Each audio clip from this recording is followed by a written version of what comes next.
अस्सलाम वालेकुम, मैं रिज़वान चौधरी। आज हम एक ऐसे टॉपिक पे बात करेंगे। जब इंसान पैदा होता है, शऊर की तरफ आता है, होश संभालता है, तो वो उस सवाल की खोज में वो चलता है और आखिरत तक में ज़िंदगी के आखिरी लम्हात तक उसकी खोज में वो डूबा रहता है और उस सवाल के जवाब को वो ढूंढना चाहता है। और वो सवाल क्या है, उस पे हम आज बात करेंगे कि कामयाबी और नाकामी क्या है। ये दुनिया का सबसे बड़ा सवाल है और एक इंडिविजुअल के लिए, एक ऑर्गेनाइजेशन के लिए और एक मुल्क के लिए इस सवाल का जवाब ढूंढना जो है वो बहुत ज़रूरी होता है। तो पूरी दुनिया, जो भी इंसान आता है वो इसके पीछे जो है वो चलता है और इस सवाल के जवाब के लिए वो अपनी पूरी ज़िंदगी गुजार देता है। आज हम इस सेंसिटिव टॉपिक पे जो है वो बात करेंगे। एक तो इस टॉपिक पे बात करेंगे, दूसरा नेक्स्ट हम जो है वो मकसद पे बात करेंगे कि ऑब्जेक्टिव ऑफ लाइफ क्या होता है, ऑब्जेक्टिव ऑफ लाइफ बनता कैसे है और बनने के बाद इसका इम्प्लीमेंट कैसे होता है। इसकी हम 3 से 4 वीडियो भी जो है वो कंप्लीट करेंगे। इसको हम बड़े अच्छे तरीके से डिस्कस करेंगे। हम आते हैं अपने सवाल की तरफ कि कामयाबी और नाकामी क्या है। कामयाबी और नाकामी को समझने के लिए एक हम हक़ाइक़ पे बात करेंगे, एक स्टोरी जो है उस पे बात करेंगे। तब हम कामयाबी और नाकामी को थोड़ा सा समझने में हमारे लिए आसानी होगी।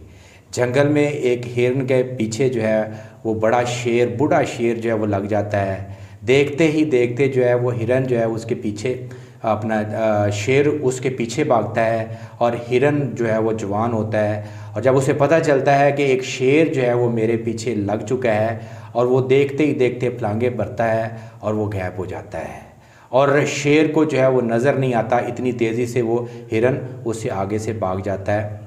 और जो वो बूढ़ा शेर होता है उस नाकामी और उस अपना फेलियर पे जो है थोड़ा सा वो परेशान होता है और वापस अपनी गार की तरफ जो चलना शुरू हो जाता है।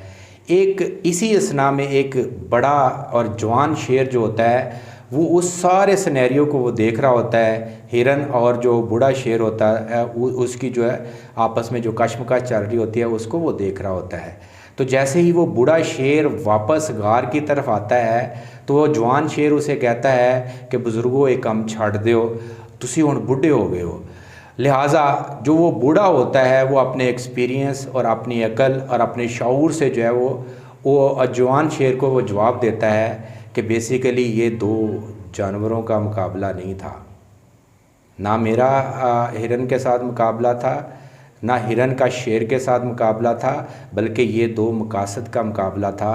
दो मकसद आपस में लड़ रहे थे और उसका मकसद जान बचाना था और मेरा मकसद जो था वो भूख मिटाना था। लिहाजा उसका मकसद जो था वो मेरे मकसद से बड़ा था, तो इसलिए वो अपनी जान बचा के वो यहाँ से चला गया।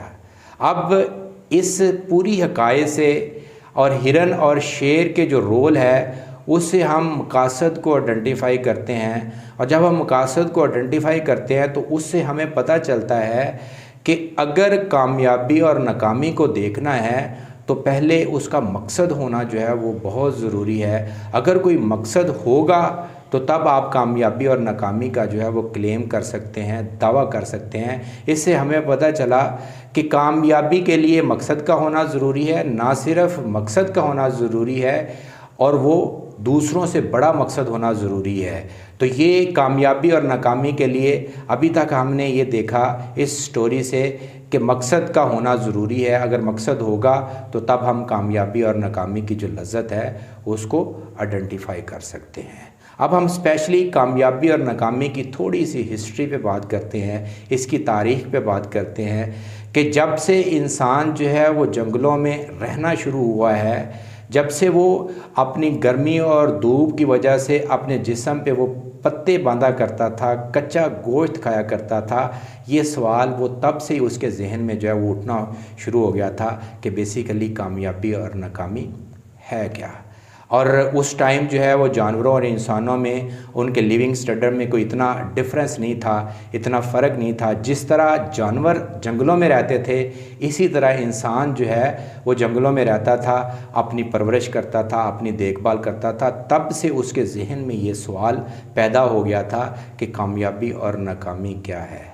आज वो अपना कंप्यूटराइज्ड दौर है, डिजिटल दौर है। सेकंडों में वो क्या करता है कि एक टच स्क्रीन पर लिखता है और पूरी दुनिया की इंफॉर्मेशन हासिल कर लेता है। वो इस हद तक जो है वो तेज़ रफ्तारी में जंगल के दौर से अब तक जो है वो गुज़र चुका है। और आप देख सकते हैं कि इंसानी आँख जो है वो छुपे हुए जिस्म के अंदर जो राज है उनको भी अपना उसने देखना शुरू कर दिया है। इंसान केयर के लिहाज से इतना आगे बढ़ चुका है कि आबे ज़मज़म का पानी जो है वो पाक और शफाफ है, और वो उसको भी कोशिश करता है कि एहतियात करता है कि उबाल के पिया जाए। इस सफ़र की हम बात कर रहे हैं कि जंगल से लेकर कंप्यूटराइज्ड एज तक और ग्लोबलाइजेशन और जो डिजिटलाइजेशन दौर है उसका सफ़र जो है वो बेतहाशा अपना उतार चढ़ाव से वो गुज़रा है इंसान, और उसने बेशुमार सवालात के जवाबात अपनी ज़िंदगी से, अपने एक्सपीरियंस से हासिल कर लिए हैं। लेकिन अगर वो किसी सवाल का जवाब हासिल नहीं कर सका और सही मंतक तक नहीं पहुंच सका और एग्जैक्टली उसको जो है वो कह नहीं सका, वो अभी तक भी वो सवाल जो है अभी नामुकम्मल है कि कामयाबी और नाकामी क्या है। इसकी वजह यह है कि कामयाबी और नाकामी के सवाल के जवाब को हासिल क्यों नहीं कर सका। उसकी असल वजह है कि कामयाबी और नाकामी वक्त के साथ जो है उसका म्यार बदलता रहा। कभी तमदनी मुआशरात में वो लोग जो है वो कामयाब करार दिए जो ज़्यादा से ज़्यादा लोगों पे जो है वो हैवी हो जाते थे। एक इंसान 20 से 30 लोगों को वो अपना लड़के या उसको अपनी स्ट्रेंथ के साथ कवर कर लेता था, उसको कामयाब करार दिया जाता था। कभी जिसके पास सोने के सिक्के ज़्यादा होते थे, मालो मता ज़्यादा होता था, तो उसको वो कामयाबी करार दी जाती थी। और कभी जंग के असूलों को देखते हुए जो जंगी असूल होते थे उन पे बड़ी महारत के साथ इम्प्लीमेंट करता था, जिसे कमांडर कहा जाता था, उसे जो है वो कामयाब इंसान करार दिया जाता था। और कभी इल्म, दानिश और हिकमत वाले लोग जो है वो गलबा हासिल कर लेते थे, उनको कहा जाता था कि ये कामयाब इंसान है। और कभी कोई ऐसा करता था कि किताब लिख देता था और किताब लिख के बताता था कि इस पे अमल करो, और लोग उस पे अमल करना शुरू कर देते थे, लोग उसको कहते थे कि ये कामयाब है। और कभी किसी ने कंप्यूटर ईजाद कर दिया और एक डिवाइस दे दी जिस पे लोग वीडियो देखते हैं, काम करते हैं, और वो कहते थे कि ये लोग जो है वो ज़्यादा कामयाब हैं। और कभी हज़रत मूसा अलैहिस्सलाम को जो है वो कामयाब करार दिया गया, और कभी उनके मुकाबले में फ़िरौन को लोगों ने जो है वो ज़्यादा तरजीह देना शुरू कर दी कि ये कामयाब है। और कभी बिल गेट्स को जो है वो विक्ट्री स्टैंड पे खड़ा कर दिया कि ये बंदा जो है वो कामयाब है। और कभी वो खेलने वाला प्लेयर जो बड़ा अच्छे तरीके से, वो चाहे वो रोनाल्डो हो, रोनाल्डिनियो हो, या क्रिकेट के हवाले से अपना विराट कोहली हो या बाबर आजम हो, या पॉलिटिक्स के हवाले से बड़े बड़े लोग हों, नेल्सन मंडेला हो, उनको जो है वो विक्ट्री स्टैंड पे खड़ा कर दिया। इससे हमें पता चलता है कि वक्त के साथ, मुआशरे के साथ लोगों का जहन और म्यार चेंज होता रहा, और जिस दौर में जो म्यार था वही कामयाबी और कामयाब लोग कहलाए। जब हम सारे सिनेरियो को जो है वो कवर अप करने की कोशिश करते हैं तो हमें पता चलता है कि कामयाबी और नाकामी का हो सकता है कि हमें कोई इस सवाल का जवाब जो है वो ना मिले। लेकिन आज के दौर में जो सोशल साइंसेस से तल्लक़ रखने वाले लोग हैं, जो सोचो विचार करने वाले लोग हैं, और या कोई रियलिटी बेस काम करने वाले लोग हैं, वो इस बात पे तो ज़रूर जो है वो मुत्तफ़िक़ हो गए हैं कि कामयाबी और नाकामी के लिए ज़रूरी है कि पहले मकसद हो, कि आप कोई ऑब्जेक्टिव रखते हैं। म्यार जो है वो बाद में खुद ब खुद ही सेट हो जाता है। म्यार से पहले उसका जो है वो मकसद होना ज़रूरी है, चाहे वो छोटा मकसद हो चाहे बड़ा मकसद हो। जब आप वो सेट कर लेते हैं तो तब आपको ये पता चलना शुरू हो जाता है कि आया कि मैं कामयाब हुआ हूँ या नाकाम हुआ हूँ, और उसकी लज्जत से वो आशना होना शुरू हो जाता है कामयाबी और नाकामी से।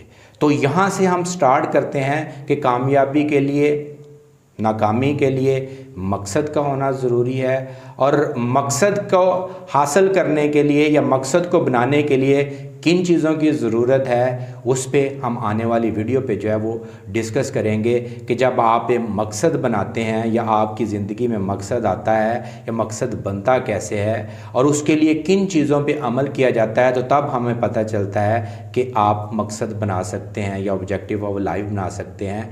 और इस पे हम नेक्स्ट वीडियो में ऑब्जेक्टिव ऑफ लाइफ पे बात करेंगे, कामयाबी और नाकामी को ऑब्जेक्टिव ऑफ लाइफ से जोड़ने की कोशिश करेंगे।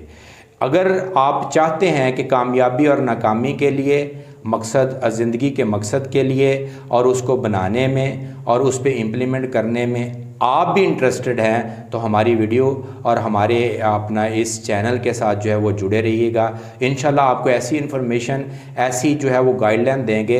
हो सकता है कि इस गाइडलाइन से आपकी ज़िंदगी जो है वो बेहतर राह की तरफ आ जाए। तो इसलिए हमारे चैनल को भी आप सब्सक्राइब कीजिएगा और उसको फॉलो भी कीजिएगा और लोगों के साथ शेयर कीजिएगा। रिजवान चौधरी को इजाज़त दीजिए। अल्लाह हाफिज़।